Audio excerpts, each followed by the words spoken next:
दोस्तों, आम आदमी पार्टी ने अपने ऑफिशियल यूट्यूब चैनल से इस पोस्ट को शेयर किया है। इसमें आप देख सकते हैं एक गरीब व्यक्ति है जो शायद कुछ फल, टमाटे, सेब वगैरह कुछ बेच रहा है, जिसके कपड़े फटे हुए हैं। मालूम हो रहा है कि काफ़ी गरीब है। अब यहाँ पर नरेंद्र मोदी जी आए हुए हैं कानून की लाठी लेकर, जिस पर कानून लिखा हुआ है लाठी पर। और मोदी जी कह रहे हैं, ये गरीब आदमी लोन चुका वरना तेरा घर बिक जाएगा। अब नीचे वाली दूसरी पिक्चर में आप देख सकते हैं नरेंद्र मोदी जी अडानी के पास आए हुए हैं, लेकिन इन्होंने कानून की जो लाठी है उसे पीछे फेंक दिया है और ये घुटनों पे आकर हाथ जोड़कर ये बोल रहे हैं, ए अमीर आदमी लोन चुका दे वरना मेरा बैंक बिक जाएगा। तो नरेंद्र मोदी जी का ये हिपोक्रेसी, अमीरों और गरीबों को लेकर ये जो भेदभाव है ये दर्शाया गया है इस कार्टून में। जो सरकार लगातार भेदभाव कर रही है अमीरों के लोन और गरीबों के लोन के बीच में, जहां पर गरीबों के घर जो है वो नीलाम हो जाते हैं और गरीबों को अरेस्ट भी कर लिया जाता है लोन ना भरने पर, जिसका आरोप हमेशा राहुल गांधी लगाते हुए आ रहे हैं। लेकिन दूसरी तरफ अमीरों के जो लोन हैं उन्हें राइट ऑफ कर दिया जाता है, उन्हें हेयर कट कर दिया जाता है, जिसका आरोप ज़्यादातर आम आदमी पार्टी लगाती रहती है। तो इस तरह से सरकार जो गरीब और अमीरों के लोन के बीच में जो भेदभाव करती हुई दिखाई दे रही है उसको यहाँ पर एक्सपोज किया जा रहा है। फिलहाल अभी भी अरविंद केजरीवाल जी जो हरियाणा गए हुए हैं, वहाँ के इलेक्शन से पहले उन्होंने अपनी स्पीच में इसी मुद्दे पर यानी गौतम अडानी जी के मुद्दे पर ही नरेंद्र मोदी जी को घेरा। मोदी जी एक स्टेट में गए, जाके उन्होंने कुछ नेताओं के नाम लिए, बोले इन नेताओं ने 70,000 करोड़ का भ्रष्टाचार कर दिया, इन नेताओं ने 70,000 करोड़ का भ्रष्टाचार कर दिया, इनको मैं जेल में डालूंगा। भाई साहब 4 दिन के बाद उन नेताओं ने भारतीय जनता पार्टी ज्वाइन कर ली, मोदी जी ने उसको उप मुख्यमंत्री बना दिया। यह भ्रष्टाचार के खिलाफ लड़ाई है? यह तो नौटंकी है, यह तो भ्रष्टाचार के खिलाफ लड़ाई नहीं है। और यह एक बार हुआ तो सोच लेते, पूरे देश में रोज यही नौटंकी चल रही है। कभी इस राज्य में जाके कहते हैं कि यहाँ का मुख्यमंत्री चोर है, कभी उस राज्य में जाके कहते हैं यहाँ के नेता चोर है। 2 दिन में वो नेता भारतीय जनता पार्टी में चले जाते हैं और मोदी जी उनको कोई मंत्री बना देते हैं, कोई कुछ बना देते हैं, सब लोगों को पार्टी में शामिल कर लेते हैं। ये तो भ्रष्टाचार के खिलाफ लड़ाई नहीं है दोस्तों।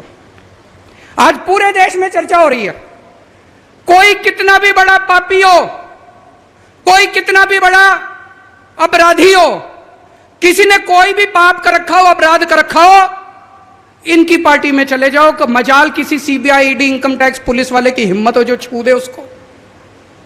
आपका बेटा अगर किसानों को अपनी जीप के नीचे कुचल दे, इनकी पार्टी में चले जाओ, आपके ऊपर कोई कुछ नहीं होगा, आप खुलेआम घूम लेना। आप अगर लड़कियों को छेड़ के आते हो, आपका बेटा अगर लड़कियों के साथ गलत काम करके आ जाए, इनकी पार्टी में चले जाओ, पूरा संरक्षण मिलेगा।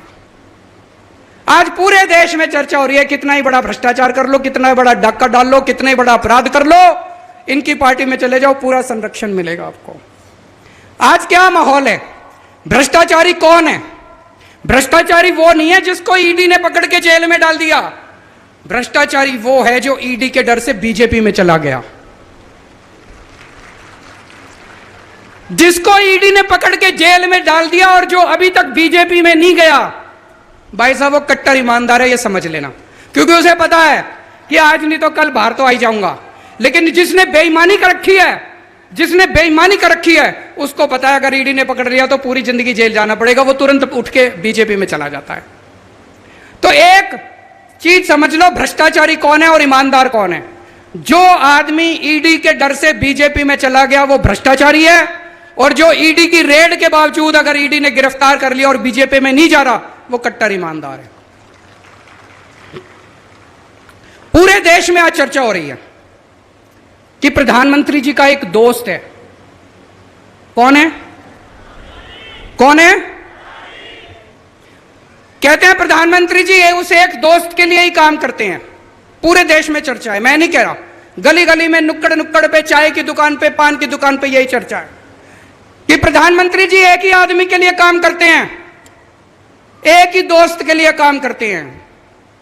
और आजकल तो चर्चा उल्टी होने लगी है कि असल में ये दोस्त ही देश चला रहा है, सारे निर्णय वो दोस्त ही ले रहा है, प्रधानमंत्री जी निर्णय नहीं ले रहे। जनता में चर्चा है, जनता में चर्चा है, लोग मेरे को आके बताते हैं कि जी दोस्त ही देश चला रहा है, कानून उस दोस्त के ऑफिस से बन के आते हैं और पास होते हैं, वो दोस्त ही निर्णय लेता है।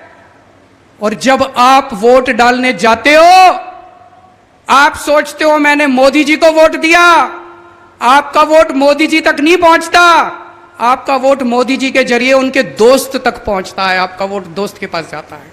जब आप वोट डालने जाओ तो यह समझ लेना, यह स्थिति बेहद खतरनाक है कि अगर कोई एक दोस्त देश चला रहा है तो यह स्थिति बड़ी खतरनाक है।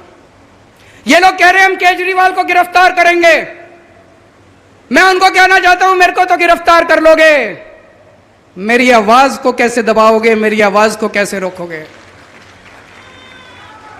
आप मुझे गिरफ्तार कर लो, मोदी जी मेरे को गोली मार दो, केजरीवाल मर जाएगा, लेकिन आपके नींद के अंदर भी आपको मेरी आवाज सुनाई देगी, आपके कानों में मेरी आवाज गूंजेगी।